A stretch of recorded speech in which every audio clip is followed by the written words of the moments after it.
सारी रात अरदासा करते रहे, बात करते रहे, नहीं मुड़े।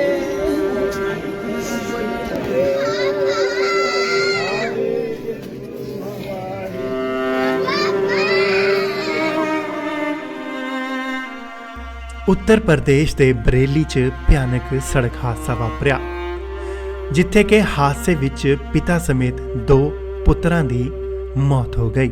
इक्को परिवार के 3 लोगों की मौत तो बाद शोक का माहौल है।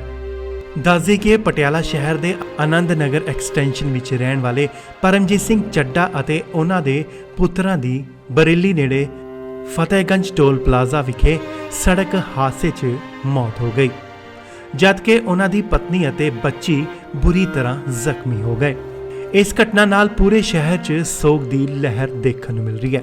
मृतकों विच 42 साला परमजीत सिंह चड्डा तो इलावा उन्हां दे 2 पुत्र 16 साला सरबजीत सिंह उर्फ अवी अते 14 साला अंश सिंह भी शामिल सन, जबकि उन्हां दी पत्नी इंद्रप्रीत कौर अते धी दोवें जख्मी हो गए।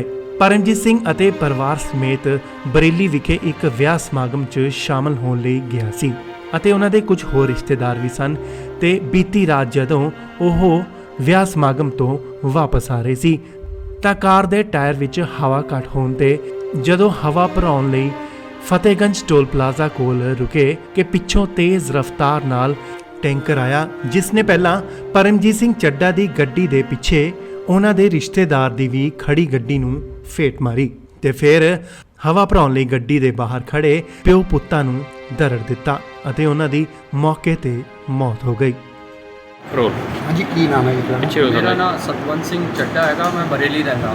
तो जो हादसा होया कितने के रहने वाले है तो कितने लोगों की जान गई हादसा? ये 3 बंदियां की जान गई है। मेरे भरा की भाई बेटी की ब्याह सीगा ते उस ब्याह विच आए सीगे 4-5 गंडियां आई सी, सारे मेरे रिश्तेदार भांजियां भैणां सारे आए सी ते ब्याह 25 तारीख का सीगा। 25 तारीख ब्याह मुका के 26 तारीख सवेरे सारे बंदे नानक मत्था साहब गए मत्था टेकन उसके बाद घर आए। घर आके रोटी पानी खाई, सारे ने रोटी खा के घरों चले 10 बजे।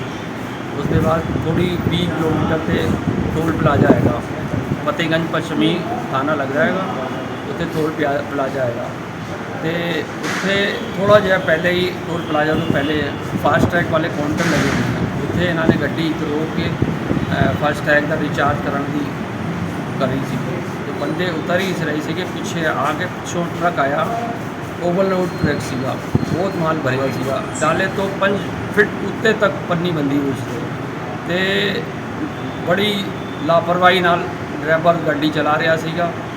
पता नहीं की करता, दारू पीती पता नहीं की किता सीगा उन्हें ते गड्डी नूं मारिया ते गड्डी अगे तक खिसनी चली गई ते साढ़े 3 बंदे एक्सपायर हो गए। गड्डी में मौजूद एक्सीडेंट वेले कितने लोग मौजूद सी? 4-5 बंदे सी ते बाकी सारे हाँ, बाकी सारे ठीक से 3 लोगों की मौत है। इन्हां दी उम्र कितनी है? उम्र परमजीत की उम्र तो 40 साल हैगी ते अंश सिंह की 16 साल हैगी ते एक सरबजोत सिंह है उसकी करीब 15 साल इस करके लगभग है। किदां दी कार्रवाई की मांग करते हो? असी गड्डी दे मालिक दे गड्डी दे ड्राइवर के खिलाफ कार्रवाई करना चाहते हैं कि वो गड्डी ते ड्राइवर जिहड़ा बंदा रखा वो दारूबाज सीगा या तो गलत गड्डी नहीं चलाना आनी थी। उसने बिल्कुल लापरवाही से गाड़ी चला के हमारे 3 बंदों को जाने ले ली। अब पीछे बच्ची अकेली बची है, उसका कोई करने वाला नहीं है, अकेली बेटी छोटी बच्ची है उसकी। अब हम चाहते हैं सरकार से मांग करते हैं कि उसका मुआवजा दिया जाए, उसको पालन पोषण के लिए आगे कार्रवाई कानूनी कार्रवाई की जाए, जो भी हो सकता है सरकार करे इसके लिए। मौके पर वारदा एक्सीडेंट होने के बाद ड्राइवर भाग गया कि? हाँ, ड्राइवर भाग गया। पटियाला तो बलजीत सरना की रिपोर्ट, इंडोज टीवी ऑस्ट्रेलिया।